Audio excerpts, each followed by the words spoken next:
Brazil manager right there, Carlo Ancelotti, easily one of the most respected managers in football, but now he has possibly one of the toughest jobs in world football, and that is to bring this current Brazil back to the glory days, because Jürgen, we do know that Brazil of today is not quite the Brazil that has won all those World Cup titles. You know what it's like dealing with that pressure, and now they have one of the toughest opening games of a World Cup. So talk to me, how would Carlo Ancelotti be feeling ahead of this one? So if one coach in the world can do it, then it's Carlo Ancelotti. He's one of my favorites, absolutely my favorite coaches out there since a long time. And he's proven it all over, especially with the big teams in Europe. Brazil is, as he said just now, it is an honor, you know, to guide the Seleção. It's an honor to represent the football of Brazil, because we around the world, we always adored Brazilian football, you know, with all their joy, with all their technique, with all their kind of, the fun that they develop when they play. It's been a long time now since they won the last World Cup. And I was in Qatar and I watched the tournament there, and they were, until they lost that quarterfinal game against Croatia, the best team in Qatar. They were better than Argentina, they were better than all the other ones, but then they made a stupid mistake at the end of the game that cost them a goal. They had to go into penalty shootout, they lost it in a penalty shootout, and they had to fly home. Yeah. And then, obviously, we all know what happened then with Neymar. He went to Saudi Arabia, then he broke his ACL, and he's now just coming back. But I think that this Brazilian team will come to the tournament with an extreme focus and hunger, and the quality they always had. We never need to talk about the quality of their players, because they are so gifted that it's naturally. It's in their DNA. They grow up like that. And that's why, for me personally, they're my favorite. I mean, it will be a long road until the final, but because they had the guts now, the Brazilian Federation, for the first time ever in their history, to name a foreign coach, their head coach of the national team. That was unheard of in South America, you know. And I think it can succeed. All right, well, we just had a look at the FIFA rankings there. JJ, only 2 points separating, or 2 spots separating Brazil and Morocco. This is truly a matchup worthy of the knockout rounds indeed, but we get it as either of theirs first game of a World Cup. This is going to be an exciting one. Yeah, absolutely.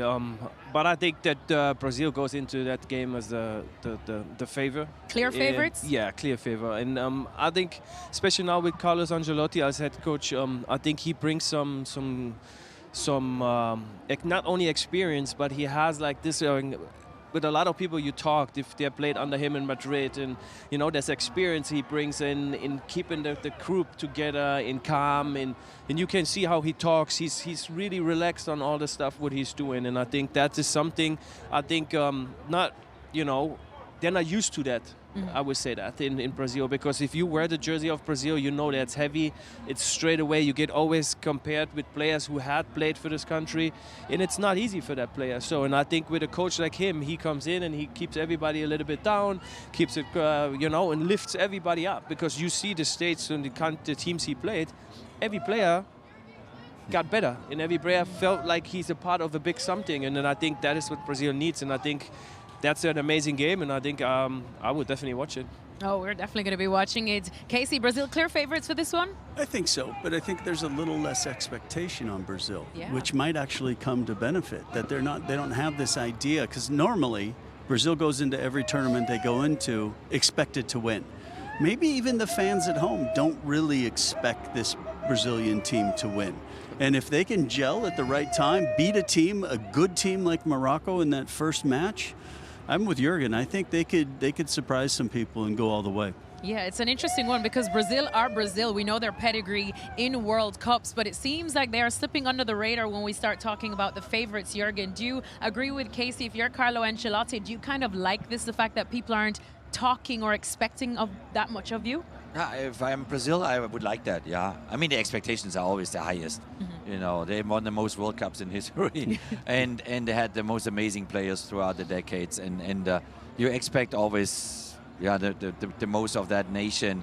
But right now, you know, a lot of, obviously we always talk about Messi in Argentina still, and Spain and France that could field 3 national teams, so much talent they have. Yes. And yeah, they are under the radar a little bit. But I think, you know, after 1 or 2 games into the tournament, they will show already that they are serious about business.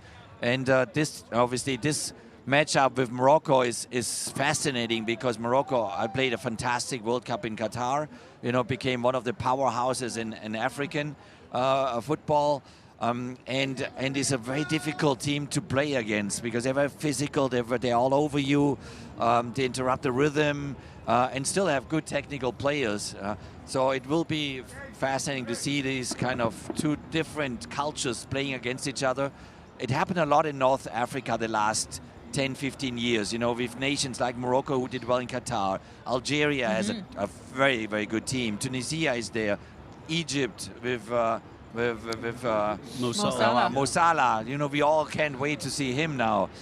It will be really cool to see these nations. Yeah, it will be absolutely a brilliant game. Like I said, it's a game worthy of the knockout rounds of the World Cup, but what a treat that we get it in the group stage. Right, well, things are pretty late here in the West Coast, but in just a couple of hours, our team over on the East Coast will be in action for the morning edition of ESPN FC, 9 a.m. Eastern Time. You can catch them on ESPN 2.